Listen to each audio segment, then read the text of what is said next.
Tuhan, saudara-saudara, kembali bertemu dengan saya dalam khotbah online GPC Anugerah Bermazmur Minggu 30 Mei 2021. Mari kita bersama-sama meminta kasih karunia Tuhan agar diberikan hikmat dan pengertian untuk mendengar firman-Nya, sehingga kita boleh diberkati dan kita juga memberkati yang lain. Mari kita berdoa.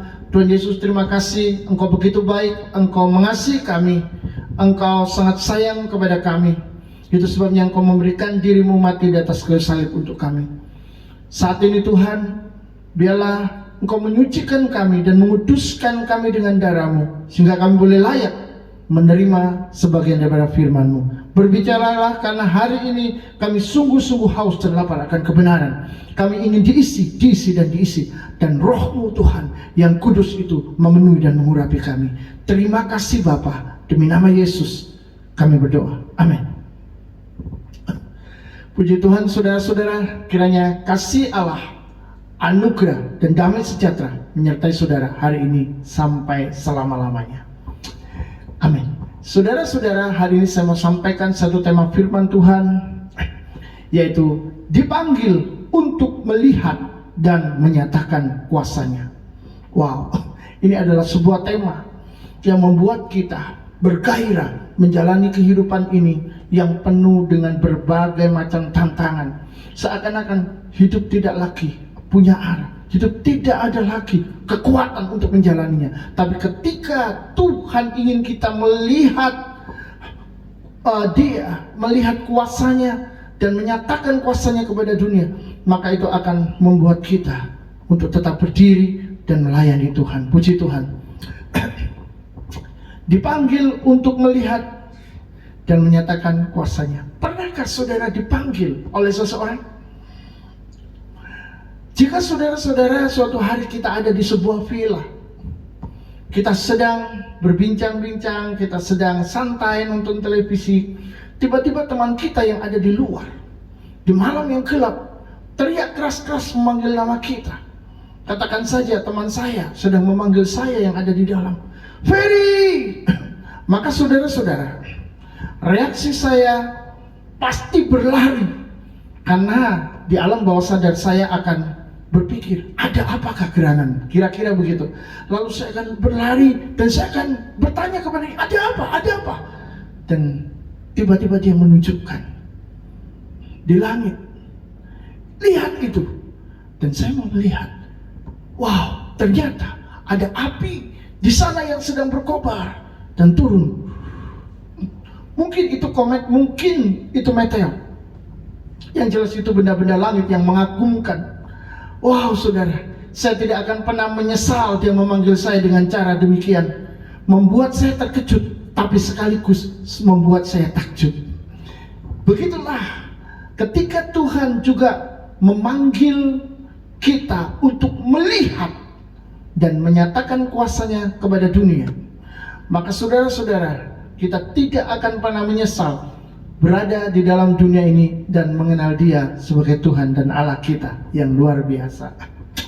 Setelah tiba waktunya, Nabi Elia akan diangkat ke surga, yang menandakan bahwa masa pelayanannya akan berakhir. Tuhan memilih Elisa sebagai nabi penerusnya. Maka saudara-saudara, pengurapan Tuhan ada di atas Nabi Elisa sejak saat itu untuk memulai pelayanannya. Pada zaman atau pada masa nabi-nabi, hal-hal yang ajaib menjadi sesuatu yang begitu sangat mudah terjadi. Apapun yang dikatakan oleh nabi terjadi begitu saja, saudara. Tidak ada yang sulit, tidak ada yang sukar. Umat Tuhan pada masa itu tidak memiliki keraguan untuk melihat hal-hal fantastis melalui para nabi, melalui orang-orang yang dipakai Tuhan luar biasa. Membelah air laut, membelah air sungai menjadi sesuatu hal yang biasa. Dan itu telah terjadi pada zaman Musa, Yosua, Elia, dan Elisa. Saudara-saudara yang dikasihi Tuhan, kita dipaksa mempercayai semua itu, karena semua itu terlihat dengan begitu nyata, dengan mata telanjang lagi. Tidak ada tipuan mata, saudara. Tidak ada sulap, tidak ada kepalsuan di dalamnya, tidak ada teknologi yang berperan di sana. Yang ada hanyalah kuasa Tuhan. Itu sebabnya pada zaman itu segala sesuatu tampak begitu hebat. Saudara-saudara, pada masa awal pelayanannya, Nabi Elia pun masuk di dalam pekerjaan mujizat yang luar biasa. Di sanalah bukti kuat panggilan Tuhan atas kenabiannya dinyatakan. Tapi saudara, setelah Elia diangkat ke sorga, Tuhan pun memanggil Elisa dan menunjukkan panggilan kuat kenabiannya kepada hambanya Elisa. Dan setelah tuannya Elia menggulung jubah dan memukul air di sungai Yordan sehingga air itu tersibak ke sana dan ke sini, dan Nabi Elia bisa berjalan bersama Elia menyeberangi sungai itu, Nabi Elia pun terangkat ke surga. Lalu bagaimana dengan Elia? Sungai ini sudah menutup kembali. Oh, ternyata kuasa roh Elia itu diberikan kepada Elisa. Dan saudara-saudara, apa yang dilakukan Elisa? Dia mengambil jubah Elia, tuannya, bapaknya, dan dia memukulkan ke air sambil berteriak, "Di manakah Tuhannya Elia?" Yang terjadi, air itu pun juga tersibak sebelah sana, tersibak sebelah sini, dan Elisa pun menyeberang, sama seperti ketika Elisa menyeberang. Saudara-saudara yang dikasihi Tuhan, seakan-akan mujizat menjadi barang mainan di tangan para nabi, karena itu sesuatu yang tidak mungkin terjadi, tapi itu terjadi. Sesuatu yang besar, sesuatu yang luar biasa. Demikianlah cara Tuhan bekerja untuk membuat para nabinya melihat dia dan menyatakan kuasanya kepada bangsa-bangsa, kepada suku-suku bangsa. Tidak ada yang sukar, tidak ada yang sulit, semuanya terlihat mudah. Saudara-saudara, mari kita lihat kisah air di Yeriko yang tidak sehat, atau air yang jahat, yang menyebabkan masyarakatnya mengalami kematian dengan keguguran bayi-bayi yang begitu banyak di sana. Kitab 2 Raja-Raja pasal 2 ayat 19 sampai 22. Saya akan bacakan mulai ayat yang ke-19. Berkatalah penduduk kota itu kepada Elisa, "Cobalah lihat, letaknya kota ini baik seperti tuanku lihat, tetapi airnya tidak baik dan di negeri ini sering ada keguguran bayi." Jawabnya, "Ambillah sebuah pinggan baru bagiku dan taruhlah garam ke dalamnya." Maka mereka membawa pinggan itu kepadanya. Kemudian pergilah ia ke mata air mereka dan melemparkan garam itu ke dalamnya serta berkata, "Beginilah firman Tuhan, telah kusehatkan air ini, maka tidak akan terjadi lagi olehnya kematian atau keguguran bayi." Demikianlah air itu menjadi sehat sampai hari ini sesuai dengan firman yang telah disampaikan Elisa. Saudara-saudara, mari perhatikan dan cermati apa yang disampaikan oleh firman Tuhan di dalam peristiwa di Yeriko. Yang pertama, kita menemukan kata letak kota ini baik. Yang kedua, kita menemukan kata airnya tidak baik dan di negeri ini sering ada keguguran bayi-bayi. Saudara, air adalah lambang kehidupan. Saat saya memelihara ikan laut, banyak sekali yang mati. Mengapa saudara? Karena ada jamur di pasir dan tiba-tiba ikan itu mati. Apakah karena tidak pernah saya kuras? Oh, itu saya kuras, saya bersihkan. Tetapi saudara, jamur itu selalu ada lagi dan ada lagi, dan ikannya mati lagi. Mengapa? Karena filter air yang saya punyai, atau filter mesin untuk menyaring air, itu terlalu kecil. Dan saudara-saudara, itu tidak mampu untuk membersihkan air secara cukup sehingga air laut ini menjadi air yang sehat untuk ikan-ikan bisa hidup di dalamnya. Jadi saudara, meskipun air laut ini diganti dan dibersihkan, masih saja tumbuh lumut dan lain sebagainya, dan akhirnya saudara ikan-ikan yang lainnya mati juga. Saudara-saudara, penduduk kota Yeriko terlihat sedang mengalami sebuah masalah dari waktu ke waktu. Pernahkah saudara merasakan di dalam hidup ini saudara mengalami masalah yang sama dari hari ke hari, minggu ke minggu, bulan ke bulan, dan tahun ke tahun? Saudara, inilah yang dialami oleh mereka. Tapi kali ini mereka melihat adanya pengharapan. Mengapa? Sebab seorang nabi yang disiapkan oleh Tuhan ada di sana, dan mereka yakin bahwa nabi Tuhan dapat memberikan solusi dengan kuasa Tuhan yang menyertai dia atau menyertainya. Saudara-saudara, penduduk kota Yeriko berkata, letak kota ini baik. Itu kata pertama yang disampaikan kepada Nabi Elisa. Artinya apa? Mereka sedang memetakan keadaan geografi kota itu dengan menceritakan pandangan mereka, yaitu letak kota ini baik. Jadi semuanya diawali dengan sesuatu yang baik. Kalau saudara dengar berita baik atau mendengar kata baik, pasti saudara senang. Itu bersifat menghibur, menyegarkan, menggairahkan. Tapi sayang saudara, kalau itu harus diakhiri dengan kenyataan pahit.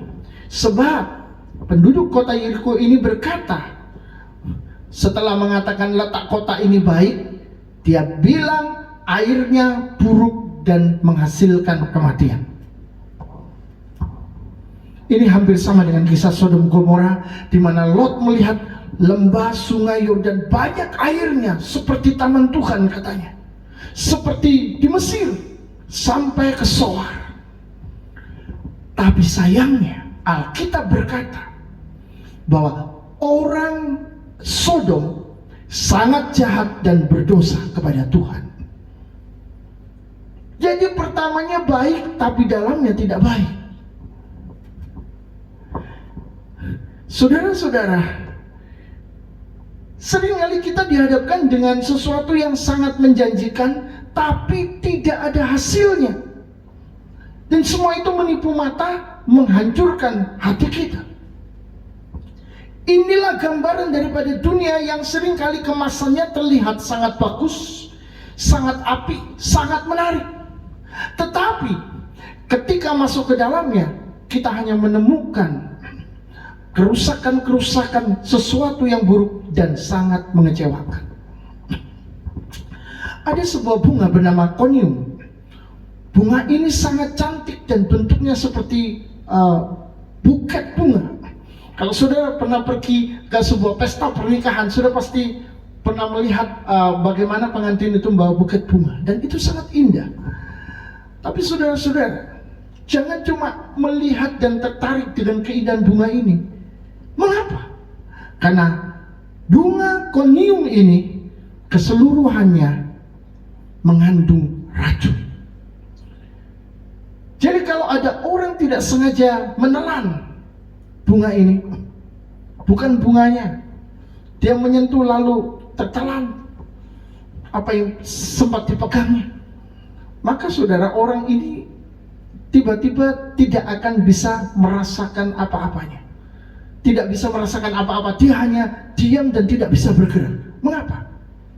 Karena bunga yang beracun ini bisa menyebabkan kelumpuhan organ tubuh manusia.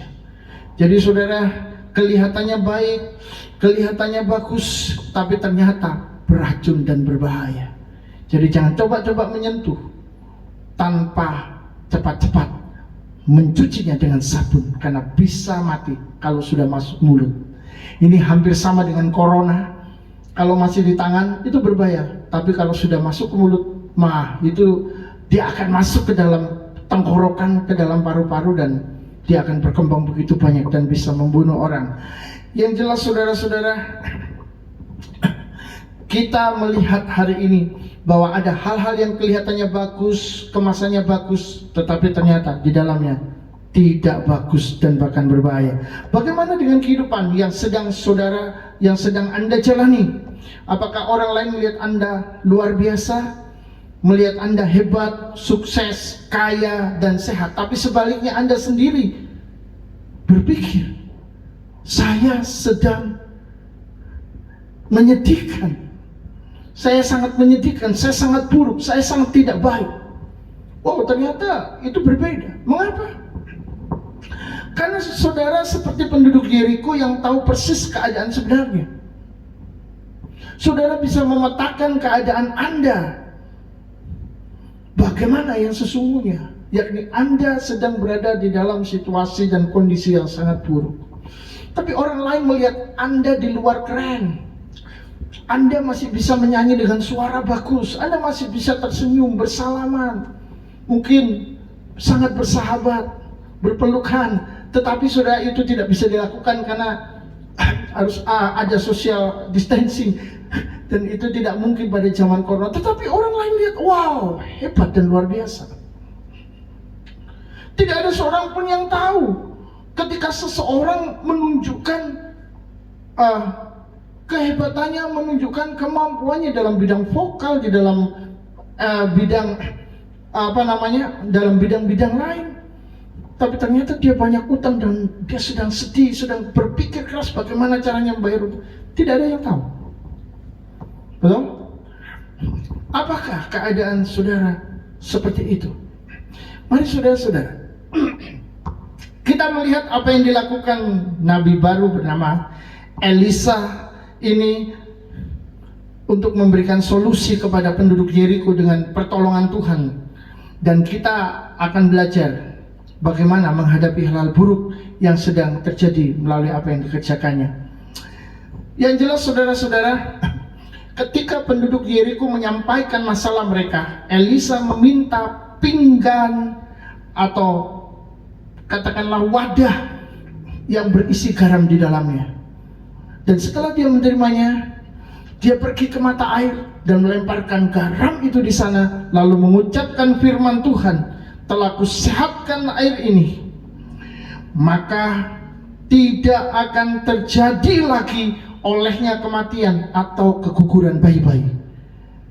Dan saudara-saudara, air itu menjadi sehat sampai hari ini.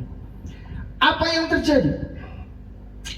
Elisa meminta pinggan sebagai gambaran tempat yang baru, yang bersih, yang masih yang murni, yang belum terkontaminasi oleh dunia, oleh kekacauan dunia ini, oleh kekotoran dunia ini, dan sesuatu yang buruk di dalam dunia ini. Saudara-saudara, pinggan ini adalah gambaran dari tempat baru. Lalu dia melemparkan garam ke dalam dan memasukkan garam bercampur dengan air untuk membersihkan dan mengawetkan. Karena garam adalah lambang daripada karya Tuhan yang menyatakan kehidupan yang sehat. Saudara-saudara, ada banyak orang tidak sehat hidupnya karena menumpuknya emosi, kemarahan, benci, sakit hati, dendam, dan lain sebagainya yang menyebabkan kematian baginya. Dan garam ini melambangkan sesuatu yang bisa menyehatkan, sesuatu yang mengawetkan. Karena garam ini bisa mencegah pembusukan. Itu sebabnya di dalam saus pun itu ada garam supaya tahan lama. Saudara-saudara yang dikasihi Tuhan, Alkitab memberitahu kita bahwa bukan cuma garam dilempar, tetapi firman Tuhan diucapkan. Kusehatkan air ini sehingga tidak ada lagi kematian, tidak ada lagi keguguran bayi-bayi. Hari ini kita akan belajar sangat sederhana dalam waktu yang singkat bahwa pengurapan di dalam diri Elisa yang dipelihara oleh kuasa firman Tuhan atau dipelihara oleh kuasa firman-Nya menjadikan Elisa siap dipakai Tuhan untuk mengubah kematian menjadi kehidupan dan kebaikan. Sekali lagi, pengurapan di dalam diri Elisa yang dipeliharanya. Siapa yang melihara? Dia hidup terus-menerus bersama Tuhan, bertekun. Jiwanya adalah jiwa yang melayani. Dia tidak mau ditinggalkan oleh Elia. Elia bilang, berhenti sampai di sini saja, aku mau pergi. Tidak, dia ikut. Dari Yeriko dia pergi, kemanapun Elia pergi dia ikut. Sampai akhirnya dia mendapatkan pengurapan dari Tuhan dan dia dipakai sebagai seorang nabi. Saudara-saudara, pesan firman Tuhan adalah terus libatkan Tuhan dan izinkan Dia masuk di dalam kehidupanmu untuk membersihkan dan menyehatkan supaya kematian dan kegagalan hidup disingkirkan. Bahkan Anda bisa menjadi seorang yang siap dipakai kapan saja. Hari ini ada 3 pesan penting yang perlu kita ketahui. Yang pertama, kenalilah panggilan Tuhan di dalam hidup Anda. Karena hidup ini disiapkan untuk melayani dunia dan bukan hanya untuk menikmatinya saja. Saudara-saudara, bertekunlah seperti Elisa yang pantang menyerah mengikuti Elia melayani Tuhan kemana saja dan tidak pernah mau diminta untuk berhenti. Jangan hiraukan apa saja yang membuat engkau terhenti, karena Tuhan selalu bergerak, berkarya menyatakan kuasa dan kemuliaannya. Awas ketinggalan. Tuhan berjalan menyatakan kuasa dan kemuliaannya terlalu jauh, saudara tidak mengikutinya. Padahal saudara adalah orang yang dipilih Tuhan untuk melihat kuasanya dan menyatakan kemuliaannya kepada dunia, kepada bangsa-bangsa, kepada orang lain. Yang kedua, janganlah fokus kepada dunia yang menjanjikan, tapi bukalah mata Anda lebar-lebar untuk melihat keburukan dan atmosfer kematian di dalam dunia ini. Saudara-saudara, jangan tertipu, karena dunia bukan pilihan. Yesuslah harapan dan kehidupan yang kekal untuk memberikan kepada kita kelimpahan di dalam segala hal. Jadi hari ini saudara-saudara, fokuskan mata hati Anda kepada Tuhan yang bisa memberikan segala sesuatunya. Yang ketiga, hiduplah di dalam kuasa pengurapannya dan lakukan firman-Nya, karena itu seperti melempar garam dalam air yang tidak sehat. Elisa tidak hidup di dalam kekuatan dagingnya, melainkan tinggal di dalam kuasa roh Tuhan, sehingga dia selalu siap mengerjakan apapun yang diperintahkan oleh Tuhan. Kita tidak akan siap dipakainya kalau kita memakai baju tidur pada saat Tuhan berkata, ayo berangkat kerja. Saudara-saudara dikasihi Tuhan, Tuhan rindu kita melihat hal-hal besar yang telah disiapkannya sejak dunia ini diciptakan. Melihat hal-hal yang luar biasa yang telah Dia rancangkan. Hal-hal besar yang berasal darinya. Bersiaplah dipakai dimanapun saudara berada, karena Tuhan tidak pernah tinggal diam untuk membentuk dan menyiapkan kita, menyatakan kuasanya kepada bangsa-bangsa, kepada dunia. Nama Tuhan ditinggikan, nama Tuhan dimuliakan. Amin. Tuhan memberkati. Mulia, sembah Raja mulia, bagi Yesus puji, hormat dan kuasa.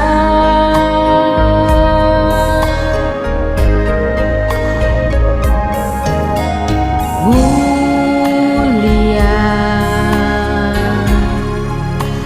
agung kerajaan